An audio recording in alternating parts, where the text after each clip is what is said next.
법무사입니다. 오늘 주제는 법무사 시험과 나이입니다. 법무사 시험이 보면 합격자 연령대가 상당히 좀 높은 편에 속합니다. 그래서 처음 공부를 시작하시는 분들은 법무사들이 좀 나이 많은 사람들이 공부를 하네? 뭐지? 젊은 사람들이 안 보네? 그래서 그러면 좀 별로 그렇게 큰 메리트가 없어서 그런 게 아닌가? 이런 생각을 할 수도 있어요. 당연히 그런 생각 하겠죠. 근데 제가 볼 때는 법무사 시험은 젊은 사람들이 하면 상당히 좋을 것 같아요. 그게 왜 그러냐? 법무사 인원이 7,000명입니다. 7,000명 중에 공무원 출신이신 분들이 한 4,000명이 넘어요. 그 정도 돼요. 그리고 시험 출신이 한 3,000여 명 좀 왔다 갔다 합니다. 그렇다면 일단 기본적으로 그 공무원 출신이신 분들은 연배가 높죠. 거의 다 60대 이상입니다.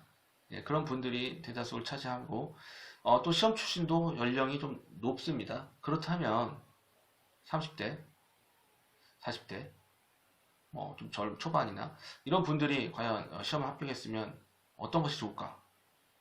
제가 볼 때 법무사는 기본적으로 계업용 자격증입니다. 그래서 취업을 하기 그렇게 좋은 자격증은 아니에요. 저는 그렇게 생각을 해요. 그리고 그게 맞아요.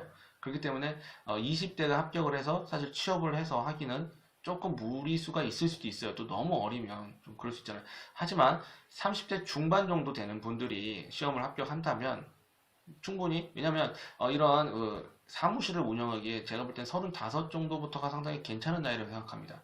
예, 그 나이 때부터 물론 우리가 뭐 병원을 가거나 뭐 어디를 해도 제가 볼 때는 30대 중반 이후부터 이제 그 한 40대 이때가 가장 40대 50대 이때가 가장 전성기라고 생각을 해요. 그리고 가장 또 의뢰인에게 신뢰감도 줄 수 있고 또 열심히 일을 할 수 있는 나이기 때문에 그렇게 생각을 하는데, 제가 생각을 해봤을 때 예를 들면 30대 중반 법무사가 몇 명이나 있겠냔 말이죠. 120명을 매년 뽑는데 그 중에서도 나이를 좀 많은 분들이 많아요. 그렇다면 젊은 법무사들이 별로 없다는 소리입니다. 그래서 생각을 해보면 젊은 법무사가 없다면 젊은 법무사들은 정말 파이팅이 넘치고 열심히 일을 할 수가 있고 정말 막 에너지가 넘칩니다.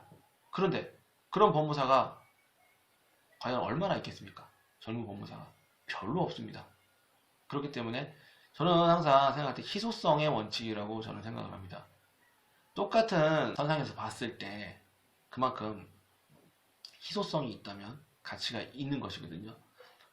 젊은 법무사 진짜 찾기 어렵습니다. 여러분 돌아다니시면서 젊은 법무사 만나본 적 있습니까? 잘 없습니다. 그렇기 때문에 저는 감히 말씀드리지만 젊은 사람이 법무사가 되면 상당히 정말 좋을 것이다. 저는 그렇게 생각을 합니다. 왜냐면 남들이 몰리지 않는 곳에 자기가 혼자 있으면 그만큼 희소성이 있는 거예요. 희소성을 아셔야 돼요. 그래서 그래도 너무 어리면 사실은 좀 법무사 하기 안 좋을 수도 있어요.